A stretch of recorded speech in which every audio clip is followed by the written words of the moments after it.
Espectáculos Públicos, Radio y Televisión. Ministerio de Gobernación.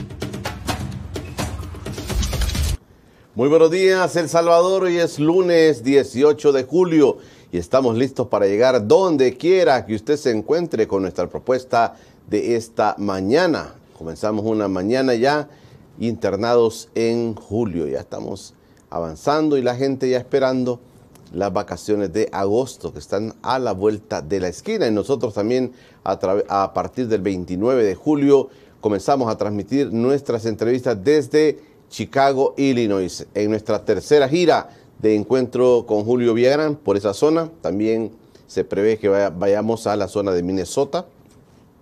También nos vamos a desviar un poquito para ir a reunirnos con comunidades de salvadoreños y conocer cómo están pensando los salvadoreños en el exterior. Esta mañana de lunes ya me acompaña en el estudio el abogado Eduardo Escobar, director ejecutivo de Acción Ciudadana. Vamos a platicar un poco sobre la realidad del país. Y ya está con nosotros, ya madrugó con nosotros Eduardo en esta mañana. Eduardo, gracias por venir con nosotros. No, gracias Julio, siempre por la invitación, aquí a las órdenes. Bueno, vamos a tener una plática. Hay varios temas de la agenda nacional que tenemos que revisar esta mañana de lunes. Gracias por preferir quedarse con nosotros. Revisemos las maderas de los periódicos de esta mañana. ¿Qué nos dicen los diarios esta mañana? Ya no se han de vender los diarios, vaya, solamente así, digital la mayoría. El padre Andreu Oliva dijo, gobierno promueve división entre hermanos. Una reflexión bastante interesante, la del padre Oliva. Gobierno promueve división entre hermanos, dice. Y fotos de personas reclamando la libertad de sus hijos. Ahí están poniendo las fotos de muchos capturados. Así la madera de el diario Colatino de esta mañana. Veamos qué más dicen los periódicos. El diario de hoy, 76.122 salvadoreños detenidos en frontera con Estados Unidos. Qué terrible, miren, qué cifra más terrible.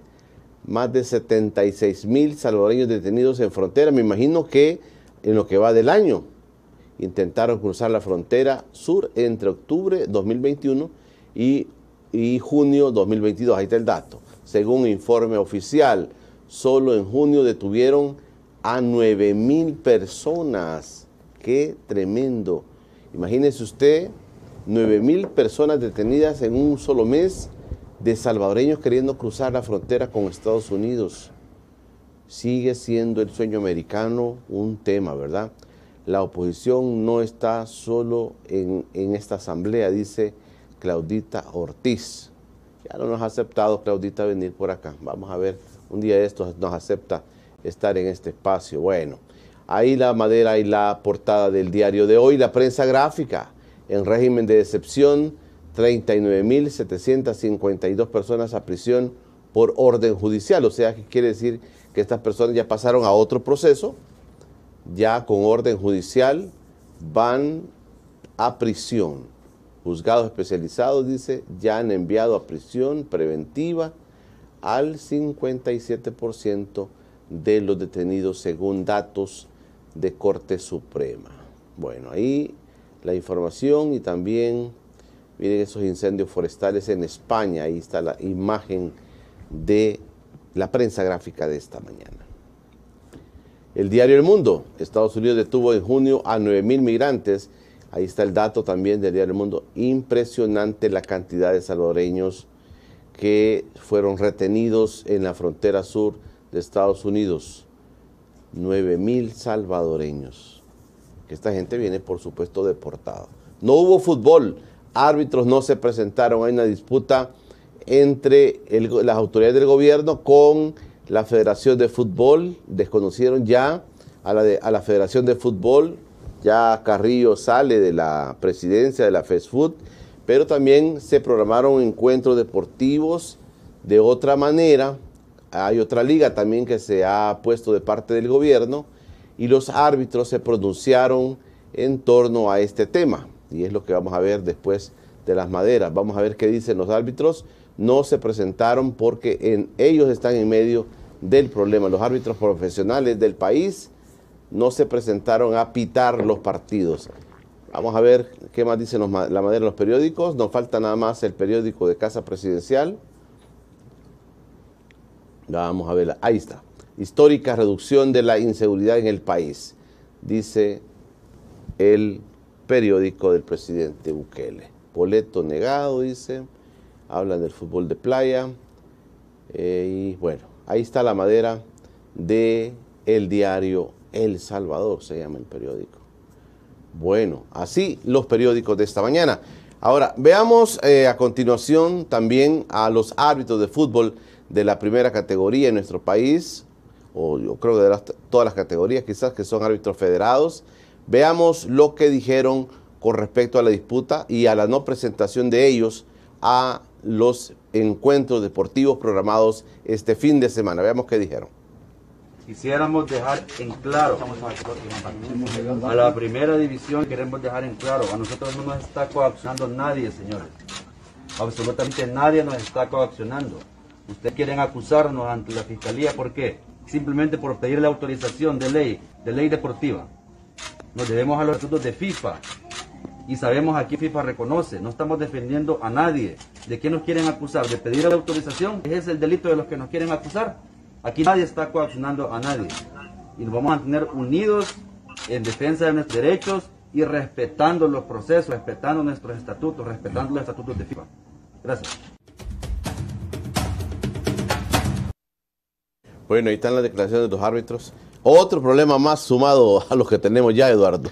Claro, no, y yo creo que este tema del fútbol puede evidenciar la crisis de institucionalidad que tiene el país. O sea, creo que no hay que desvincularlo del aspecto político, este tema del fútbol. Y no es que yo quiera mezclar fútbol con política, sino que hay que ver un tema.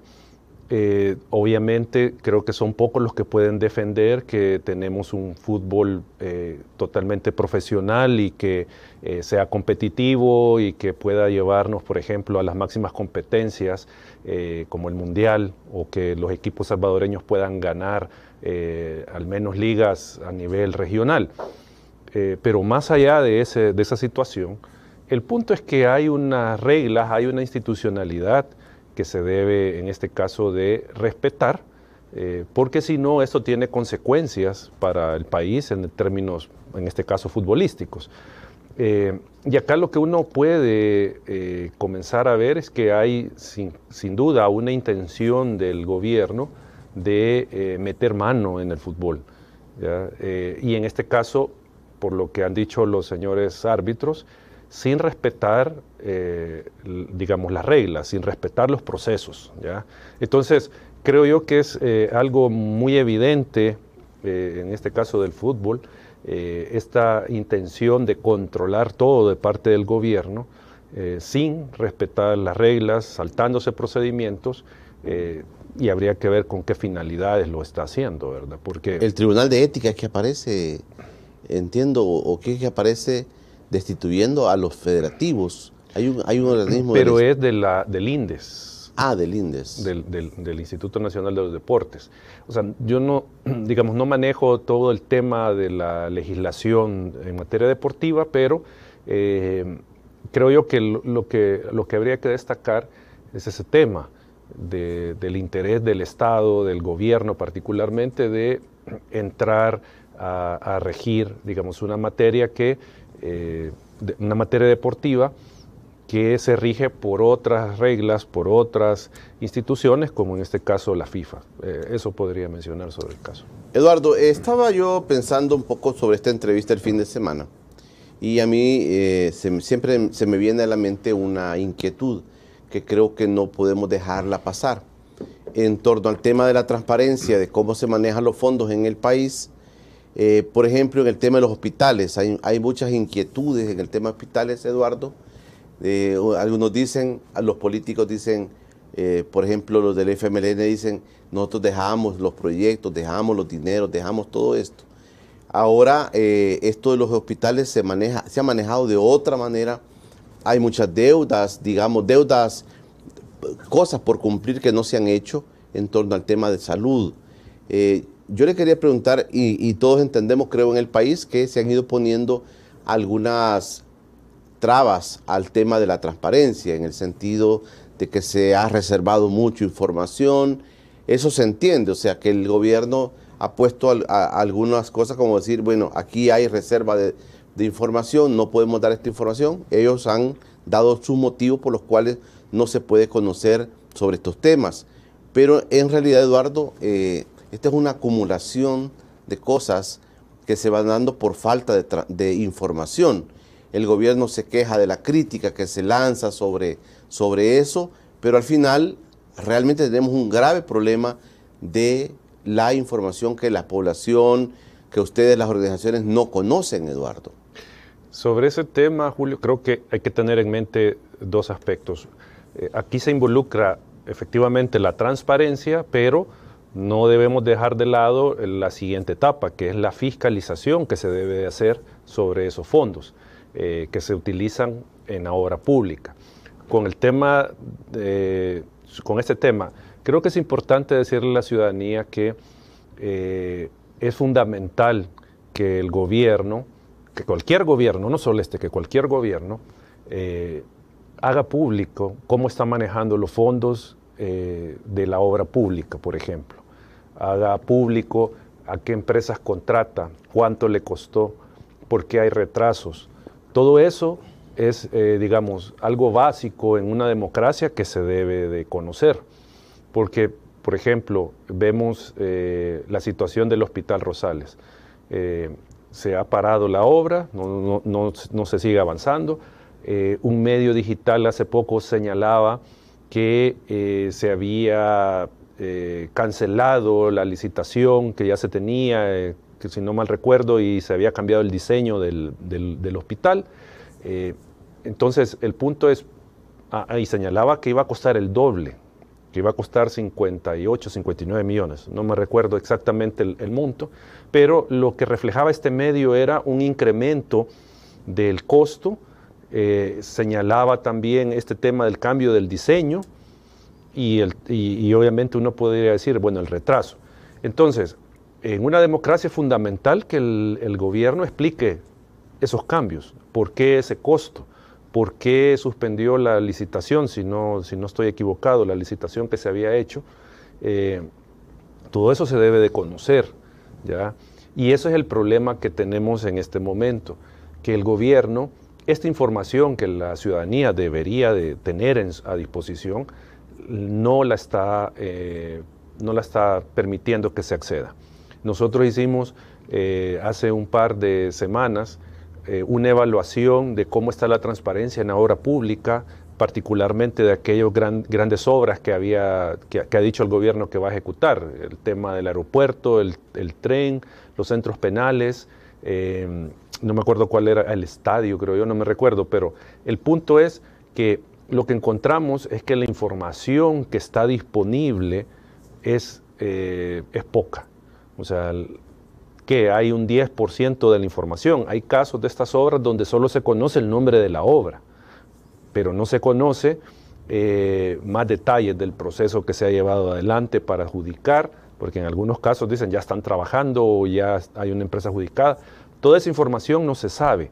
Y la ciudadanía podrá preguntarse, pero ¿y a mí en qué me interesa? Ok, yo lo que quiero es que esté la obra, puede decir la ciudadanía, y por lo tanto no le interesa el resto del proceso. Pero es que ahí es donde hay que señalarle a la población que este es nuestro dinero y el gobierno está obligado a decirnos cómo está utilizando el dinero, por qué le dio esa obra a esta empresa, cuántas compitieron, quién le dio el mejor precio.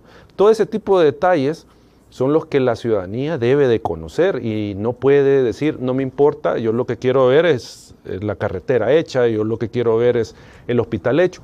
No, porque lastimosamente en nuestra región el tema de obra pública se presta mucho para corrupción, para desvío de fondos, para subir costos de las obras y terminar beneficiando a otras personas. Entonces, ese es con el tema de transparencia y solo para terminar, Julio, el tema de la fiscalización. Si bien no hay acceso a mucha de esta información, pero acá es donde hay que recordar que hay una institución que debería, y digo debería, entrar a fiscalizar, a verificar que se está usando bien el dinero en estas obras públicas. Y estamos hablando de la Corte de Cuentas de la República, que es, digamos, ya la otra etapa de la fiscalización. La Corte sí debería de tener acceso a toda esta información, debería de verificar que todo esté en regla, que se están cumpliendo los procesos, que no hay, digamos, nada irregular, y hacerlo público a la ciudadanía. Pero no solo decirlo, sino que documentos que muestren la efectiva verificación, la efectiva fiscalización de estas obras y que no se han encontrado irregularidades. La semana pasada estuvo conmigo acá un representante de una organización que se llama COFOA, Comunidades de Fe Organizados en Acción, algo así se llama, y nos mostraban su preocupación, Eduardo, sobre el tema de que en las comunidades las personas demandan las obras que usualmente nacen desde los municipios, desde las alcaldías, pero que no se han ejecutado. Ellos dicen haber venido a la DOM, por ejemplo, a la Dirección de Obras Municipales, a solicitar ayuda y al contrario de recibirlos, pues les cerraron las puertas. Ellos nada más venían en representación de esas comunidades a presentar sus demandas de cosas puntuales, de obras que no se han ejecutado. Realmente uno entiende la forma, el cambio que ha habido, digamos, del manejo de los fondos, pasar de dárselo directamente a la alcaldía porque se argumentó que había corrupción, que los alcaldes se gastaban el dinero en comprar camionetas y en otras cosas. Uno entiende esa parte, pero también, Eduardo, deberían haber cifras, números de cuánto dinero se maneja desde este nuevo organismo del Estado y el cumplimiento de las demandas de las comunidades. ¿Se cumplen o no las obras que están lanzando? Este es otro esquema que también pone a prueba al país. El presidente quiso centralizar en una organización para que quizá hubiese más equidad, para que hubiese más visión de país, de cómo hacer obra en todo el país, los diferentes municipios, pero la gente ahora está como reclamando que la obra que usualmente hacía la alcaldía ya no se realiza. Sobre esto, Julio, creo que hay que decir un par de cosas. Uno, a mi juicio, no es constitucional la reforma que ha hecho el gobierno y la Asamblea Legislativa respecto de la Dirección de Obras Municipales, porque está violando la autonomía administrativa, financiera de los municipios. Y recordemos que por constitución estas entidades tienen autonomía para su gestión, ¿ya? Entonces, esto está violando, porque recordemos que quien termina autorizando un proyecto no es el municipio, no es el consejo, es la DOM. Entonces, ahí hay una intromisión. Quien termina reconociendo la cantidad de fondos que le van a llegar en concepto de FODES, o de lo que era el FODES, es la DOM. Entonces, viola la autonomía municipal.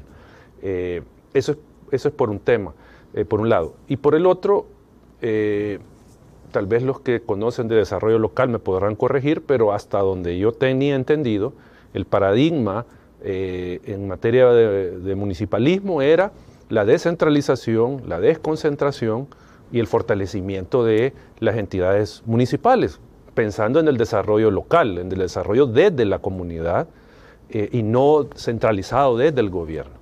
Ese era el paradigma que al menos yo hace un par de años conozco en tema de municipalismo. No sé si ha cambiado, pero el punto acá es que esta reforma va contra esa lógica de desarrollo.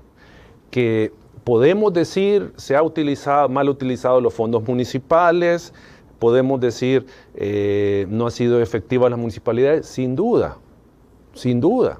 O sea, eso creo que nadie lo puede negar, pero el camino no era darle esta potestad mayor al gobierno sobre la vida de las municipalidades, sino que por el contrario, el camino era fortalecer los sistemas de control municipal, los sistemas de rendición de cuentas, los sistemas de participación ciudadana. Eso era lo que tocaba, para que, por ejemplo, la ciudadanía tuviera un rol más activo, más de involucrarse en la gestión municipal, de controlador, fortalecer a la Corte de Cuentas para que haga una buena auditoría de las municipalidades y que no vayan a desviarse fondos municipales. O sea, la lógica era al revés.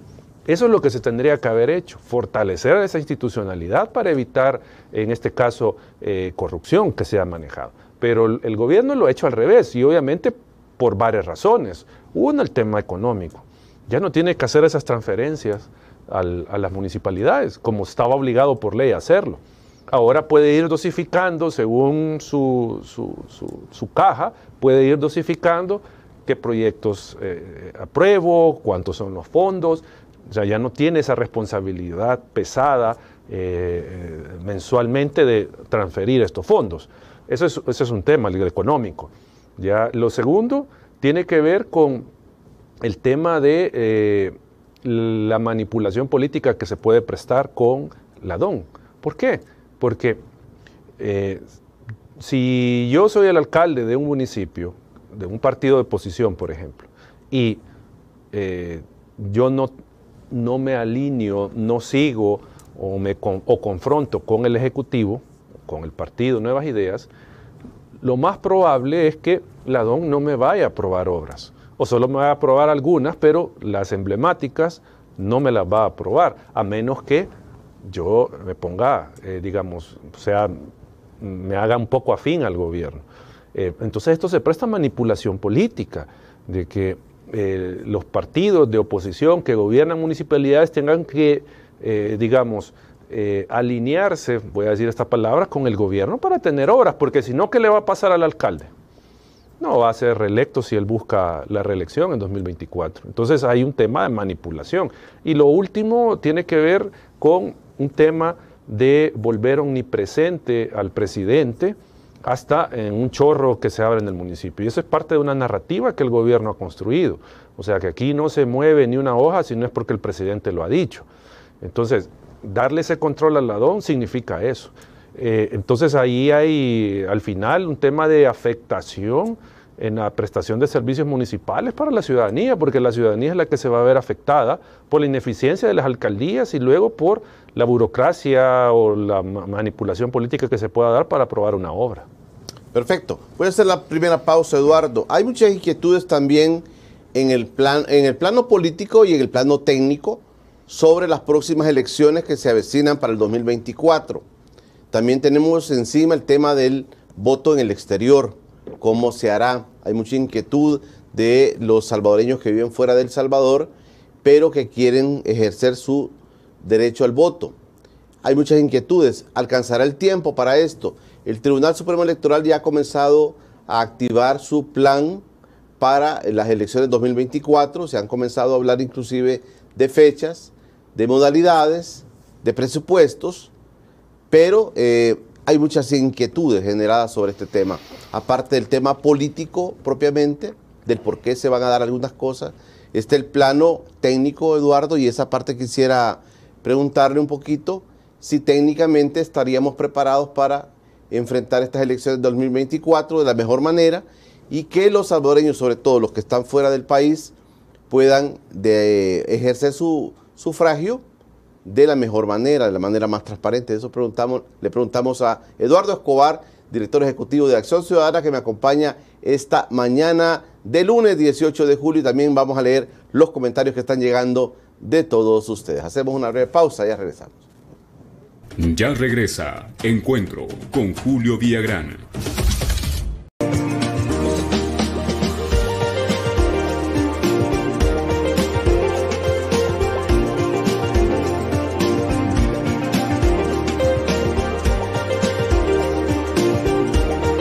Ver esto es muy satisfactorio.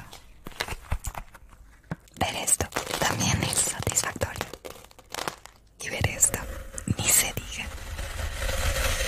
Pero nada de esto es tan satisfactorio como darse a entender en otro idioma. Habla el idioma que quieras en Academia Europea. Tú eliges cómo, virtual o presencial. Conoce la verdadera satisfacción. Academia Europea, número 1 en idiomas. ¿Sabías que Cable Color es internet por fibra óptica y que la fibra óptica te permite navegar a alta velocidad? ¿Sabías que al tener Cable Color tienes la app CCVeo que te permite ver televisión por cable desde cualquier dispositivo móvil? Cable Color es el internet más rápido de El Salvador. ¡No nos creas! ¡Compruébalo! Tenemos planes desde 30 hasta 500 megas y todos incluyen TV digital y análogo. Cable Color. Solicítalo al 2537-7400. No te pierdas todos los días y a toda hora la señal del canal TVX, donde encontrarás la mejor programación totalmente en vivo en nuestro streaming, tvx.com.sb. Puedes sintonizar lo mejor en programas de opinión, noticias, música, novelas, documentales y mucho más.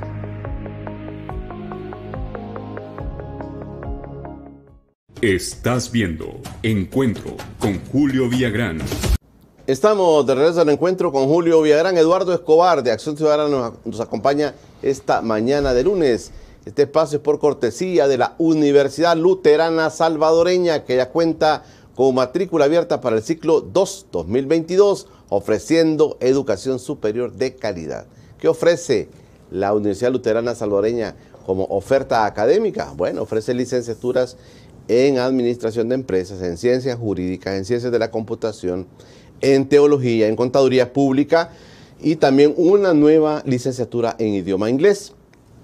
Aparte de eso, cuenta con una Ingeniería Agroecológica y también cuenta con un técnico en Ingeniería. Esa es la oferta académica de nuestro patrocinador, la Universidad Luterana Salvadoreña, que también nos ha traído nos deben hasta cita, universidad.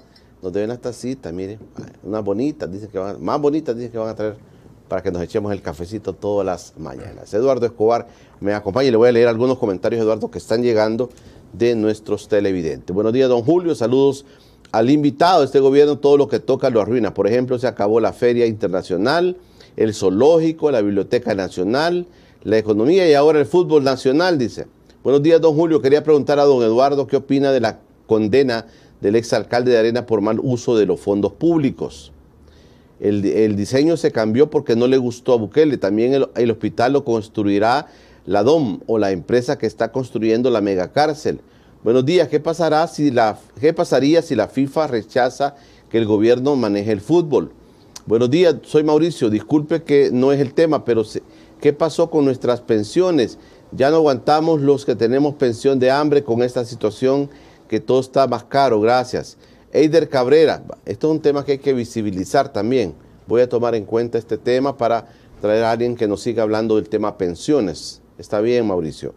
Eider Cabrera, buenos días, Julio, invitado. Buenos días, Julio. En relación a lo que indica su invitado, la gente supuestamente votó para evitar que siguieran robando los denominados los mismos de siempre.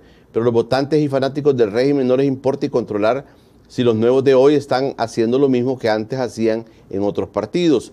Buenos días, señor Villagrán y su invitado. ¿Qué pasó con la construcción del hospital de Nejapa, Hospital Rosales y las unidades de salud, ya que el FMLN dejó un préstamo por más de 170 millones y no se sabe si se han construido o si se perdieron los millones del préstamo? Alan Quintana, buenos días, salvadoreños desde South Australia. David Guandique, buenos días, sus invitados, saludos desde San José, Costa Rica. Lo peor para una democracia es que una persona se postule y busque reelegirse violando la Constitución. El pueblo no votará en contra de la ley. David Guandique dice, El Salvador es el país más inseguro. Alan dice, ante la ausencia de referees, podrán a soldados, a policías como árbitros del fútbol. Y Eider dice, pregúntele a Eduardo qué piensa de la lista Engel. Ya vamos a llegar a estos temas, pero ahí están, Eduardo, algunas inquietudes. Bueno, con el tema de pensiones entiendo que el gobierno le va a entrar al tema en un par de meses. Como ya lo había dicho en otras ocasiones, yo no creo que el gobierno tenga un real interés de corregir el problema de pensiones para beneficiar a los a los pensionados, sino que es un tema de estrategia política, en primer lugar, porque recordemos que la deuda de pensiones es de las más grandes que tiene el país, y contablemente, según entiendo, al nacionalizarlas, por ejemplo, que esa es una opción, esa deuda contablemente parece que va a cero, y entonces tiene el gobierno un margen mayor, porque en porcentaje del PIB bajaría la deuda. Eso es un tema. Y lo otro es que el gobierno sin duda necesita ingresos, y qué mejor que poderle echar mano, aunque tal vez no es mucho, por lo que dicen el cálculo anual de lo que ingresa en pensiones, pero que obviamente el gobierno podría echar mano de lo que anualmente recibe el fondo de pensiones. Porque acá el problema es, y aquí a los pensionados o las personas que están por pensionarse, igual a los que cotizamos, lo que nos debería interesar, uno, es cómo darle sostenibilidad al sistema, o sea, porque ese es un punto. Por eso el sistema anterior colapsó, el sistema de reparto colapsó. Y no quiero entrar de ninguna manera en defensa del sistema privado o público, no es ese el punto, sino que un sistema, ya sea público, privado o mixto, que sea sostenible, que genere pensiones más dignas, ¿ya?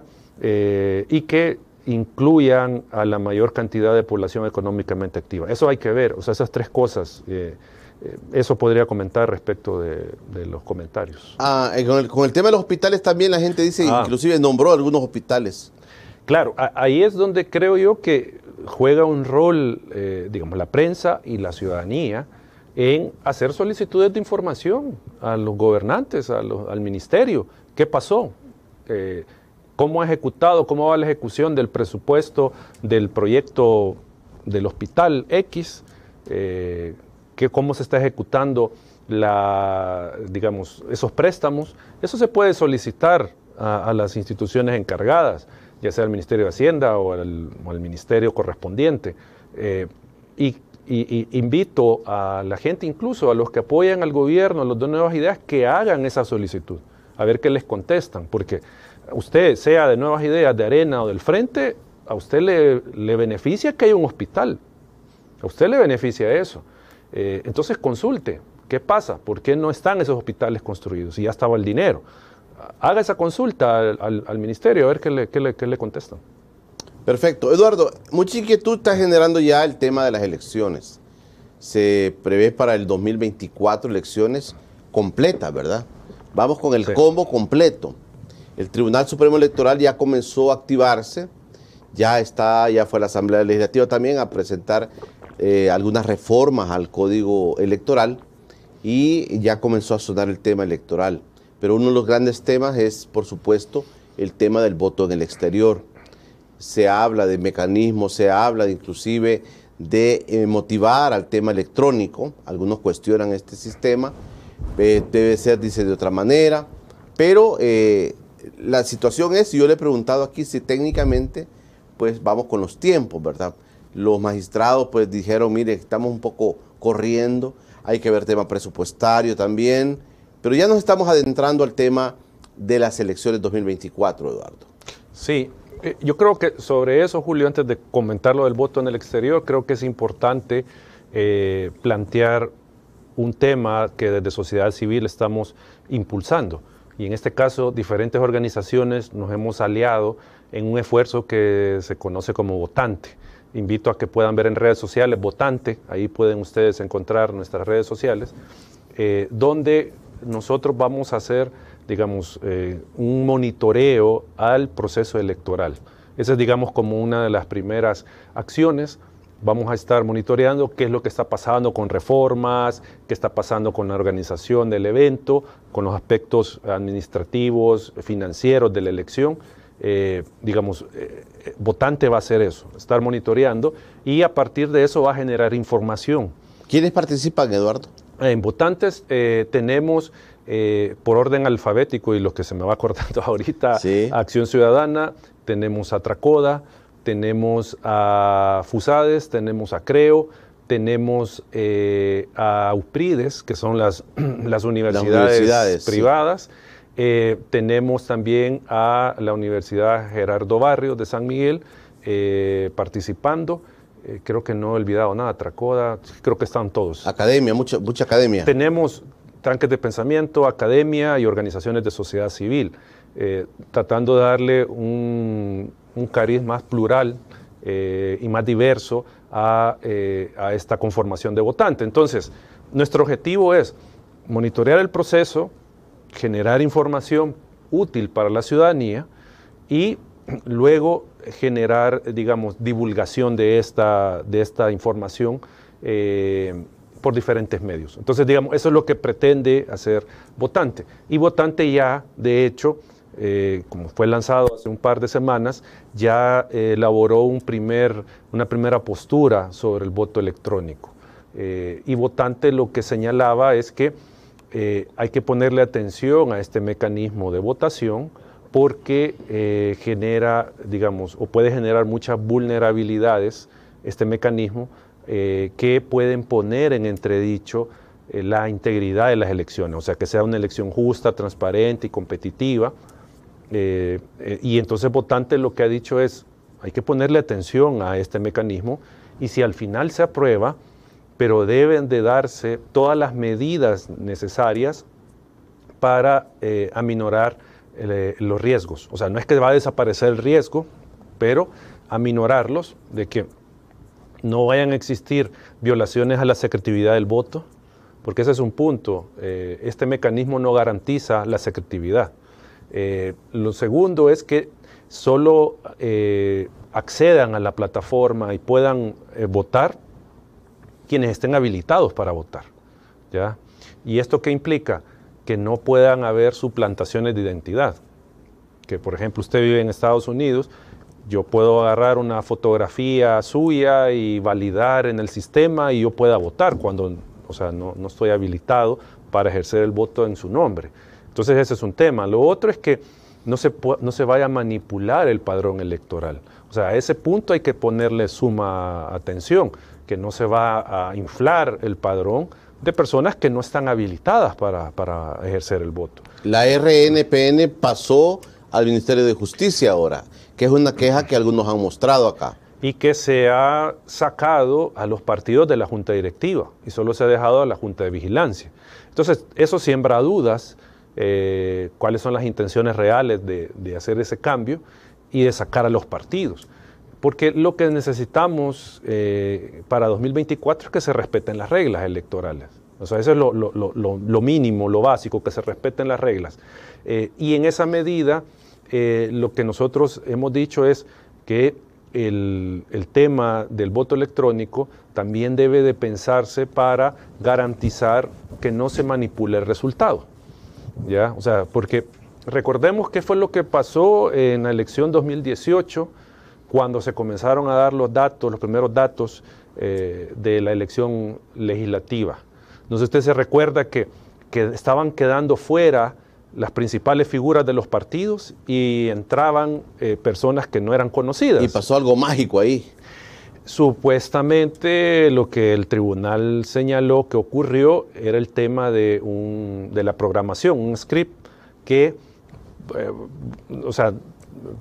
voy a decirlo en términos sencillos para que en lugar de marcarle 10, le marcaba 100, ya los votos, las marcas.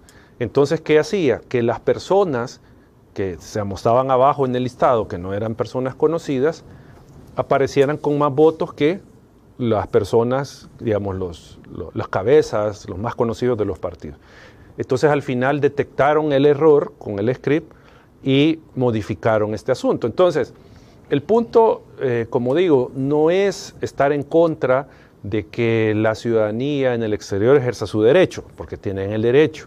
El punto y el llamado es a que se establezca un sistema que dé mayores garantías de que no se va a manipular la elección. Ese es el tema. ¿Cómo se establece ese sistema? ¿Cómo se establecen estas medidas de auditoría? Y sobre eso es que Votante ha señalado, digamos, sus preocupaciones, ya que se debe de garantizar todos estos aspectos que he mencionado para que no vaya a haber ninguna duda sobre la integridad del proceso electoral.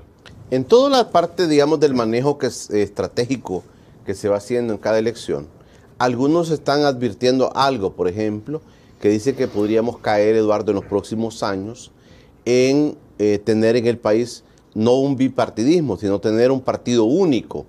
Las opciones políticas están bastante resquebrajadas, inclusive el FMLN, el mismo secretario general del FMLN puso en duda y no me contestó claramente si ellos van a participar de todo el proceso eleccionario.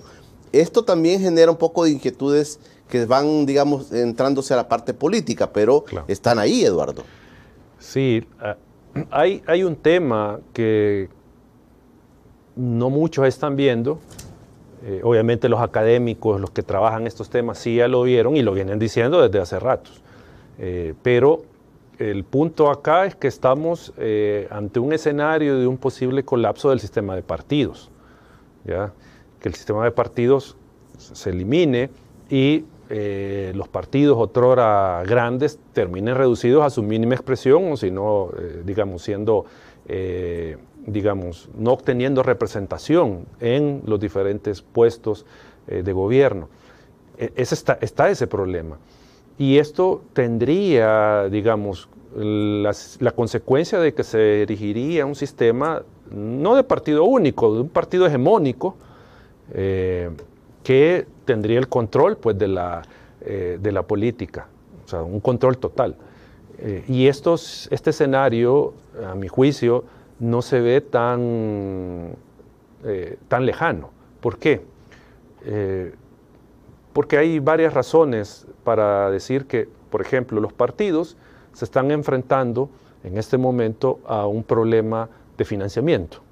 O sea, los partidos políticos tienen o se han visto más limitados en acceso a financiamiento, porque obviamente un financista privado que podía estar apoyando a los partidos le está retirando el apoyo económico por varias razones, ¿verdad? Porque obviamente quienes aportan mucha plata a la política le van a apostar al caballo ganador, no le van a apostar al que no tiene muchas posibilidades. Y segundo, quienes sí siguen o han seguido o siguieron apoyando a partidos, nosotros tenemos conocimiento de que han habido, digamos, señalamientos desde el gobierno que porque están apoyando a otros partidos. Eduardo, una pregunta puntual. De la última elección a los partidos que participaron, ¿se les pagó la deuda política o no se les pagó? Se les pagó parte o a todos, bueno, habría que ver, pero se les pagó este año según un reporte del Ministerio de Hacienda. Sí se les pagó. Se les pagó. Se les pagó. Entiendo que a Arena se le tenía retenido, creo que 2 millones o no sé, algo así, por el tema de la extinción de dominio y no sé qué otro problema que tenía Arena. El FMLN no nos dijo, porque el FMLN no nos contesta en la solicitud de información, no nos dijo si les pagaron o no, pero Hacienda publicó un dato de que se habían pagado cerca de 20 millones de dólares en deuda política este año, ¿ya? Entonces, pero no decía a qué partidos, pero decía 20 millones, entonces nosotros lo que hicimos fue calcular según la votación cuánto le correspondía a cada partido. Y efectivamente cuadra la cifra. O sea, esos 20 millones son los que le tocaban en deuda política a los partidos que compitieron en la elección. Hacienda dijo que ya los entregó. Sí, porque aparece ya ejecutado, no me recuerdo en qué es lo que el documento. Pero no, le digo porque los partidos vienen a reclamar, pues decir, o en los análisis que se han hecho recientemente, y mucha gente lo ha venido a decir aquí también, de acusar al Estado de no darle la deuda política a los partidos. No se la dieron en su momento para la elección. O sea, porque recordemos que la deuda política se puede pagar y se puede solicitar por los partidos un adelanto del 70% desde que se convoca la elección. Y la elección el año pasado, si no me recuerdo, se convocó en octubre, no me recuerdo la fecha de la convocatoria. Desde ahí podían los partidos ya recibir los fondos y Hacienda dijo que por el tema de la pandemia y por la carencia de fondos no podía pagar. Entonces no se pagó en 2020 lo que les correspondía de adelanto y en 2021 no se terminó de... Creo que todavía en 2021 no se lo habían cancelado, sino que hasta este año fue que se canceló. Entonces, y que por cierto, ahí, pues obviamente por los resultados, quien se lleva la mayor tajada de deuda política es el Partido Nuevas Ideas. Ya, solo que no tenemos la información de Nuevas Ideas porque no nos ha entregado la información.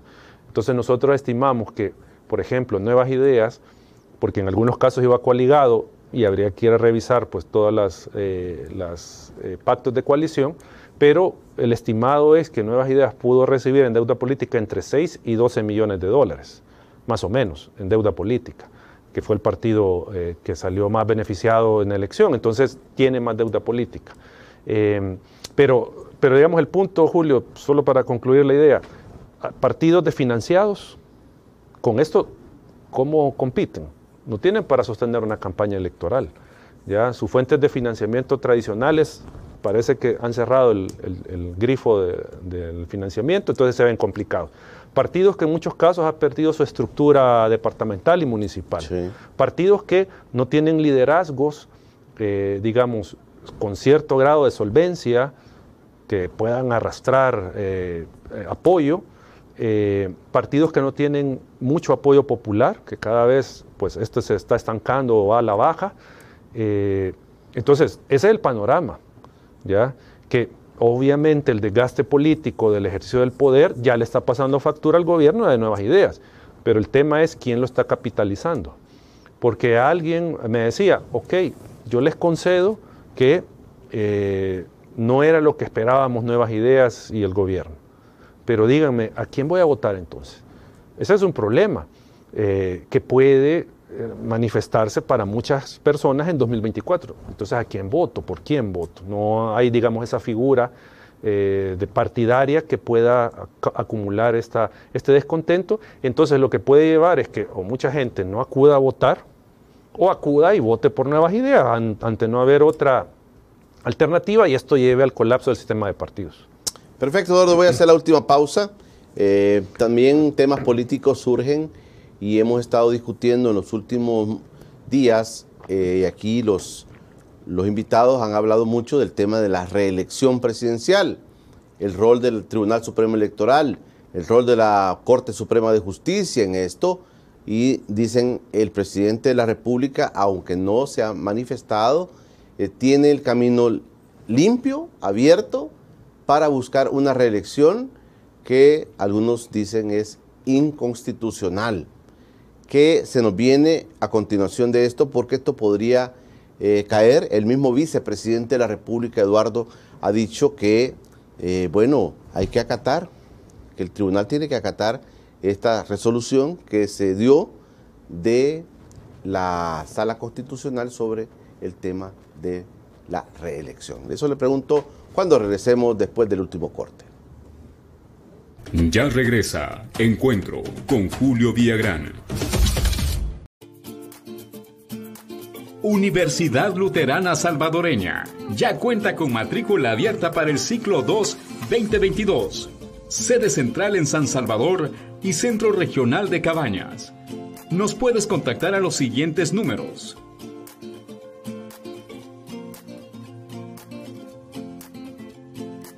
Universidad Luterana Salvadoreña, ofreciendo educación superior de calidad. Mantente informado en todo momento. Ingresa a informatvx.com.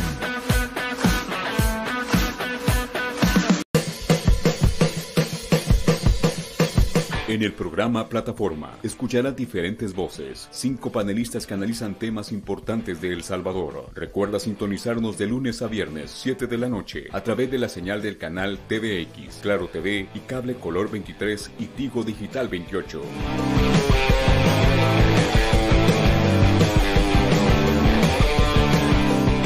Estás viendo Encuentro con Julio Villagrán.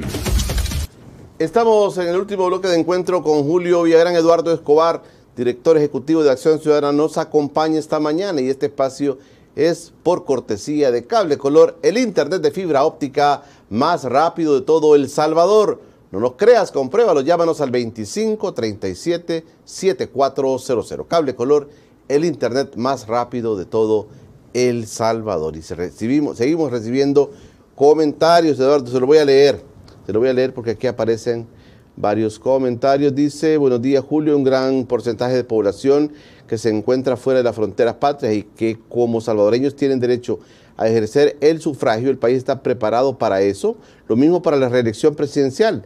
Las sociedades cambian y lejos ha quedado la amenaza que permeaba el ejercicio democrático de antaño. Pienso que es parte de una sana evolución de nuestra sociedad. Lo plantea como una sana evolución el hecho inclusive de la reelección. Buenos días, este tema de la fast food no es nuevo, siempre ha estado envuelta en casos de corrupción.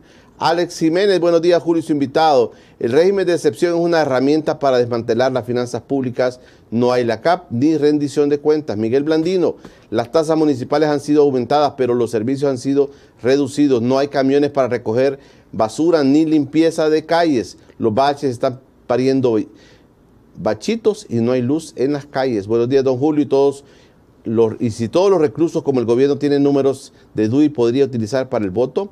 Buenos días, el tema de las elecciones sobre el caso del voto en el exterior no es la asamblea la que tiene que presentar el proyecto del voto como lo han proyectado, dice.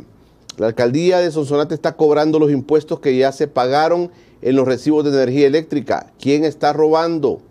Miguel Blandino, la propaganda dijo que El Salvador fue el primer destino turístico de América Latina en el 2022, pero los hoteleros se están quejando de que se ha reducido el número de huéspedes. Holidor dice que han hecho con la cárcava gigante debajo de la capital de San Salvador. José González, lo felicito don Julio con su programa y un saludo fraternal a Eduardo por su gran labor. Bendiciones desde California. Buenos días don Julio, aquí en la cabecera departamental de Sonsonate se están realizando trabajos por parte de DOM y en sus rótulos aparece la foto del alcalde Rafael Arévalo y del presidente Bukele. Ya estamos en campaña, dice. Bueno, mire, ahí están los comentarios, Eduardo. Bueno, antes de contestar, porque hay unas preguntas que habla de la reelección. Sí. Un comentario. Solo decir algo. Nosotros accedimos a, por ejemplo, con la deuda política, solo para aclarar, a los estados financieros de la mayoría de partidos, o sea, los que nos entregaron información, menos del FMLN y de Nuevas Ideas. De ese no accedimos, no nos contestaron, no nos dieron información. En el caso, por ejemplo, de Arena, aparecen en sus estados de resultado montos de deuda política, ¿sí? Aparece ahí reflejado. Pero lo que nos han comentado es que no les han hecho el desembolso de deuda política. Entonces, aparece allá reflejado, pero no hay un desembolso real de estos fondos. Digo esto porque hasta donde sabemos, algunos partidos sí han recibido deuda política, otros, como en ese caso Arena, según lo manifiesta, no lo ha recibido. Arena está manifestando que no ha recibido. Que no ha recibido. Nosotros vamos a presentar un pequeño reporte el jueves sobre los ingresos de los partidos y ahí va consignado cuánto es que ha recibido o cuáles son sus ingresos los partidos según lo declaran en sus estados de resultados, pero también nosotros hacemos señalamientos de que no tenemos certeza si al FMLN y Arena les han desembolsado. O sea, eso es con el tema de deuda política. Con lo otro, decía un amigo que es tiempo que el país evolucione con el tema de la reelección.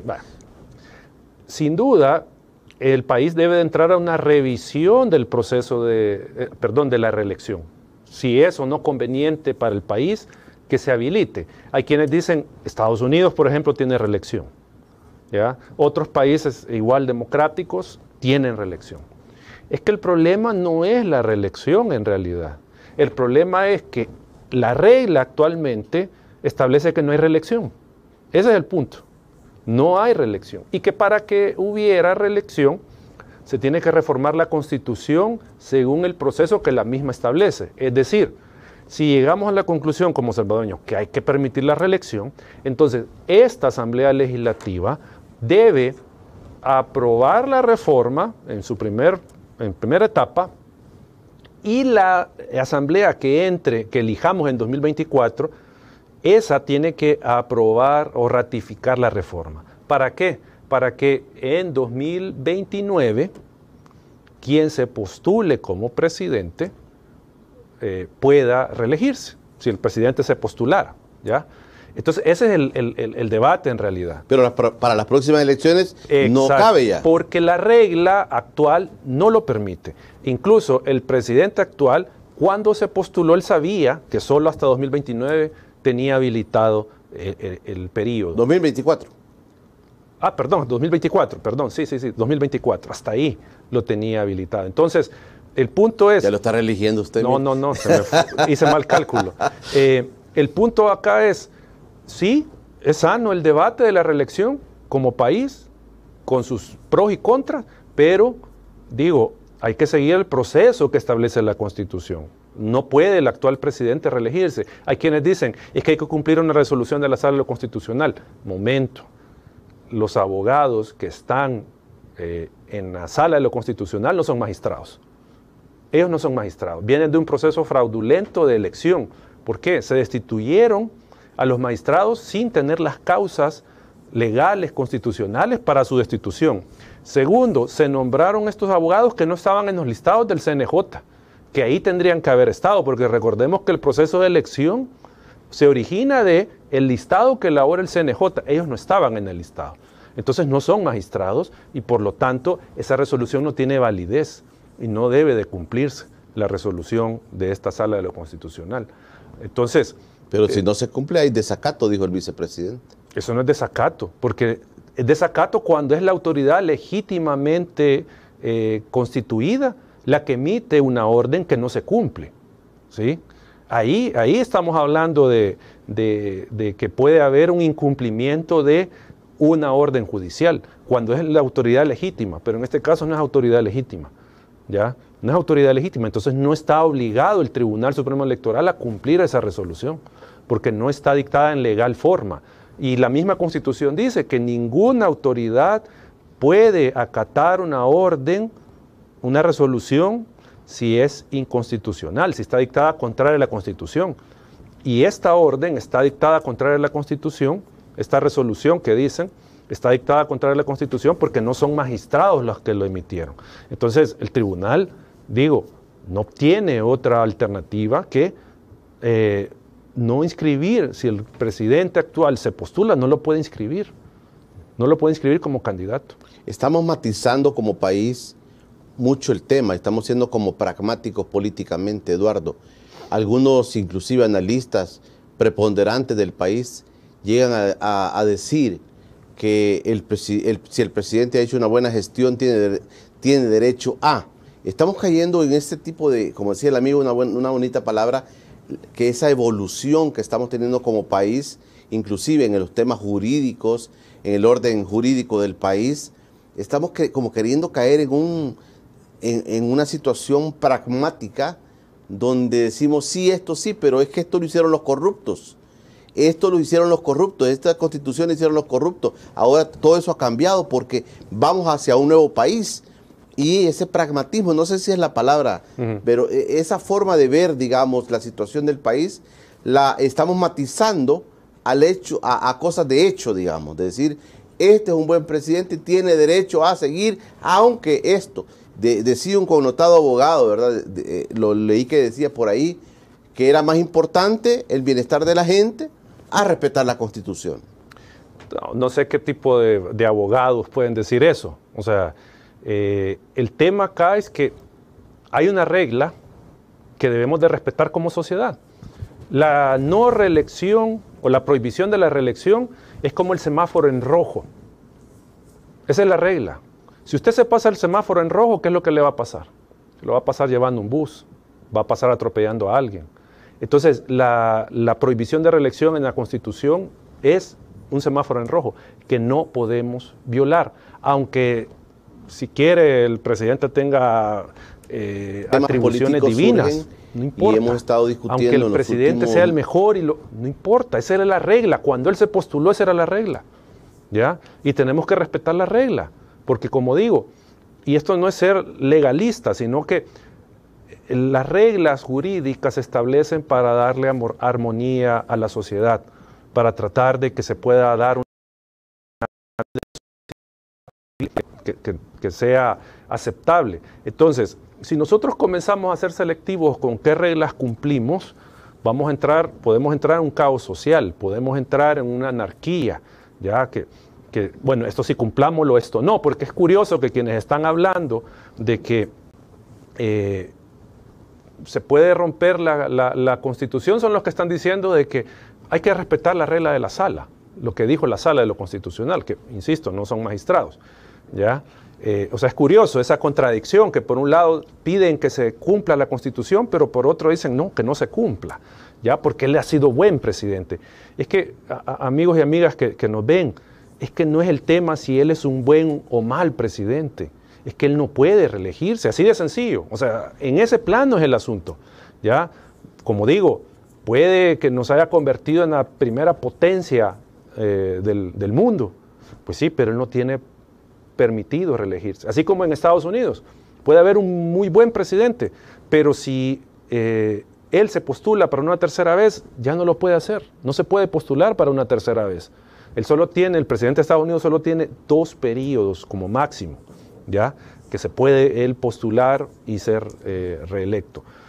Si se quisiera eso aquí en el país, tendría que hacerse lo que ya planteó usted. Que es la reforma a la Constitución, siguiendo el procedimiento. O sea, ¿un presidente puede tener acceso a la reelección si se reforma la Constitución? Sí. Si se reforma, sí. Y se reforma con el proceso que dice la Constitución. ¿Qué implicaría en términos prácticos? Esta Asamblea 2021-2024, la reforma, la 2024-2027 la ratifica y entonces ya entraría en vigencia en 2029 la posibilidad de que se reelija un presidente, pero hasta allá, no ahora, ¿ya? O sea, yo sé, en términos políticos, probablemente no vaya a haber oposición, en el sentido de que el tribunal lo termine inscribiendo y él se presenta a la reelección y pueda ser reelecto. En términos prácticos, yo sé que eso es lo más probable que pase. Eduardo, cerremos. Esto que le voy a plantear puede ser para un tema también, pero quería una apreciación suya. Los organismos internacionales nos están viendo sobre estos temas, sobre estas materias, pero igual no pasa nada. Ellos no tienen por qué estarse metiendo, ha dicho el presidente, en las cosas que son propias de las decisiones de los salvadoreños. No tienen por qué meterse organismos internacionales ni los mismos Estados Unidos en este tipo de cosas. Eso es falso porque El Salvador es signatario de varios compromisos internacionales en materia de derechos humanos y en materia de democracia. Es falso. Ese argumento de la soberanía nacional, y yo creo que aquí ya lo he dicho, eso es una falacia. ¿Por qué? Porque ahora el paradigma son 2, de derechos humanos y democracia. Ese es el límite de intervención de la comunidad internacional en temas de un país. ¿A qué me refiero? Acá no podemos venir y de repente comenzar a implementar medidas que signifiquen violar la libertad de expresión, por ejemplo. No lo puede hacer y no puede alegar el gobierno, es que somos soberanos y nosotros podemos censurar a un medio de comunicación. Eso no lo puede hacer el gobierno. Eso, aunque cambie la ley, hay derechos fundamentales en tratados internacionales que obligan, primero, reconocen el derecho a todos a que nos podamos expresar libremente y en segundo lugar al Estado a respetarlos, ¿ya? Y de eso es obligado el Estado. Eso es obligado el Estado. O sea, no es de que porque si quiere, no, está obligado a hacerlo. También El Salvador es signatario, por ejemplo, de la Carta Democrática Interamericana, donde se establece el respeto, por ejemplo, a un proceso electoral limpio, transparente, respetando las reglas, ¿ya? Entonces, si eso no se cumple, claro que la comunidad internacional tiene voz y puede señalar al Estado salvadoreño de que está incumpliendo sus obligaciones en materia internacional. Ese es el punto. O sea, hay una obligación del Estado salvadoreño de cumplir con normativas internacionales que debe de respetar, como digo, en materia de derechos humanos y en materia de democracia. O sea que es falso de que el Estado pueda hacer lo que le ronque la gana. No lo puede hacer. Eduardo, gracias por venir con nosotros. No, gracias a usted, Julio, siempre las órdenes. Eduardo Escobar, mi invitado esta mañana de lunes. Ahí quedan las inquietudes de Acción Ciudadana para que las discutamos en el transcurso de esta semana, temas que se nos vienen, un montón de situaciones políticas, económicas, sociales. Este tema de la migración me llamó mucho la atención. ¿Cuántas personas? Imagínense, 9,000 personas retenidas en la frontera de Estados Unidos en un mes. 9,000 salvadoreños. Qué cosa más difícil. Son temas, y temas de pensiones también nos queda deuda para agendarlo en este espacio. Mañana estará con nosotros en el estudio el doctor Oscar Picardo. Oscar Joao Picardo mañana no puede perderse esa entrevista, y el día miércoles también viene el vicerrector de la UCA, Omar Serrano, para platicar con nosotros. Una semana intensa se nos viene también en esta semana, y a partir del próximo 29 de julio ya estaremos desde Chicago, Illinois, si Dios lo permite, transmitiendo este espacio de encuentro con Julio Villagrán. Se nos viene un mes intenso, el final del mes intenso, y la entrada del mes de agosto también. Será hasta mañana. Por hoy, pasen un feliz día.